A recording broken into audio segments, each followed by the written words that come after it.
Okey, kita kembali lagi dalam NHA Channel. So, kita bersambung ataupun kita mengambil semula episod yang lepas, iaitu bekerja 4 hari versus bekerja 5 hari seminggu. So, anda boleh tonton video saya seperti di atas.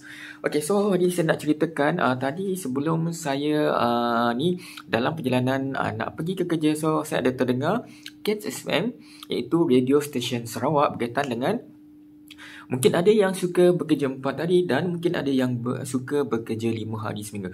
Itu adalah terpulang kepada masa anda, terpulang macam mana anda nak mengurus masa anda, dan terpulang kepada anda untuk mengurus mental dan fizikal. Okey, so kita berbalik kepada mungkin kita akan ceritakan tentang kelebihan bekerja 4 hari seminggu. Okey. Mungkin apa orang kata, terutama kita akan berceritakan tentang orang yang bekerja 4 hari dan 4 hari shift. Maksudnya dia 4 hari lah. Ni adalah berkaitan dengan shift. Okey, maksudnya dia dah biasa bekerja dalam shift, so tak ada masalah bagi dia untuk cuti 4 hari. Mungkin dia boleh meluangkan masa bersama keluarga dia, mungkin menguruskan apa-apa urusan yang tergendala ataupun yang tertangguh.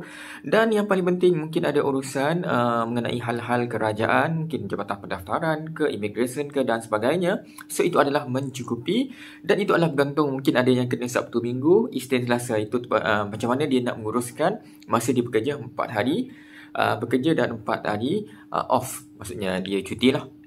Okey, so itu adalah yang bekerja dalam shift. Okey, kita balik semula kepada orang yang tak bekerja, maksudnya dia fully dekat rumah. Mungkin ada yang buat kita akan berceritakan tentang suri rumah.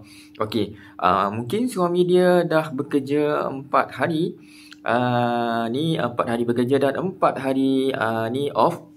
So mungkin dia adalah masa dia banyak bersama keluarga, bersama suami dia, anak-anak dia, untuk pergi ke mana-mana, meluangkan masa yang ada. So daripada 2 hari tadi, Sabtu Minggu, mungkin 2 hari tu tak mencukupi, mungkin ada urusan lain. So 4 hari adalah yang terbaik bagi dia untuk menguruskan hal urusan dia bersama keluarga dia lah. Itu adalah untuk suri rumah yang bekerja sepenuh masa yang ada dekat rumah. Dia tak bekerja, dia dekat rumah sahaja. So 4 hari adalah mencukupi untuk keluarga dia dan menguruskan masa lapang yang sedia ada. Okey, yang pertama tadi pun saya dah ceritakan tentang orang yang bekerja shift, dia ada masa. Yang kedua tadi saya pun berceritakan tentang orang yang ni suri rumah lah. Itu adalah masa dia bersama keluarga. Mungkin ada yang suka bekerja 5 hari, mungkin ada yang bekerja 4 hari. So itu terpulang kepada anda dan macam mana kita nak menguruskan masa kita bersama keluarga. So dekat sini kelebihan dia, kita ada masa yang mencukupi bersama keluarga. Dan jangan lupa pula dari segi tu mental dan fizikal kita mungkin terjejas, iaitu 4 hari. Aku kata kita dah melihat macam mana.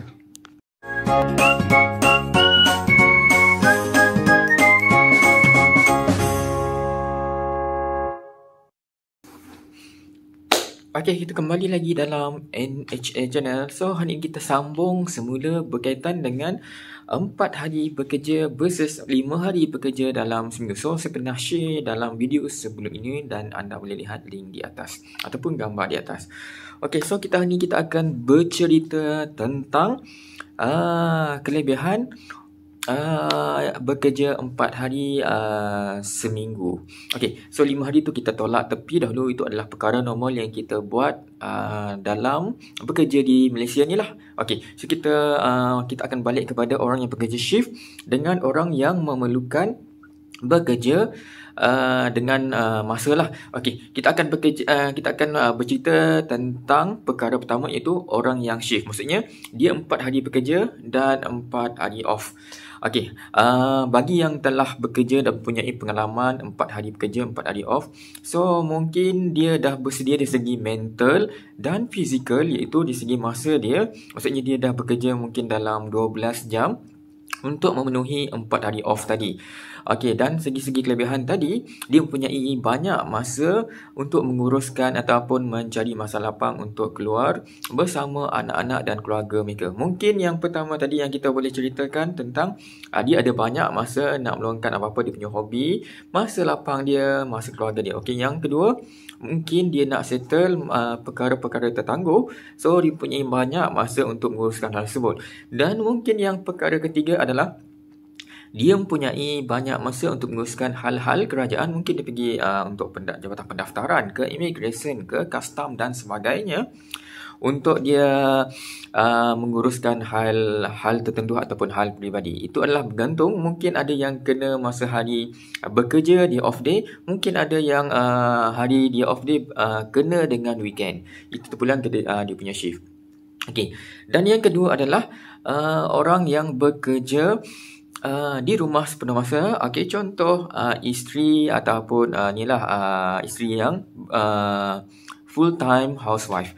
Okey, mungkin suami dia yang bekerja 4 hari tadi, 4 hari off, dia ada banyak masa selepas suami dia bekerja untuk membawa mereka dan anak-anak pergi mencari masa lapang, contoh melancong ataupun pergi mana-mana balik kampung dan sebagainya, berbanding 2 hari yang kebiasaannya itu Sabtu dan Ahad. Mungkin isteri yang bekerja sepenuh masa di rumah, dia dah terbiasa dengan suami dia yang telah bekerja 4 hari shift, dan itu orang kata lumrah dia, dan dia dah ready dari segi fizikal dan mental. Dia tak kisahlah mana-mana dekat dalam tu, mungkin ketersediaan suami, dan mungkin ada suami selepas bekerja tadi dia dapat pergi mana-mana, masa dia ada banyak, dan cukuplah daripada 2 hari yang kita biasanya orang yang bekerja biasa Isnin sampai Jumaat, ada 2 hari saja iaitu Sabtu dan Ahad, weekend tadi, untuk memenuhi masa lapang. Okey, itu sahaja saya nak sampaikan video pendek pagi ini. Okey, jangan lupa support NHA channel, subscribe NHA channel, sehingga kita berjumpa lagi pada next petang. Sudah tengok kan? Subscribe lah. Assalamualaikum.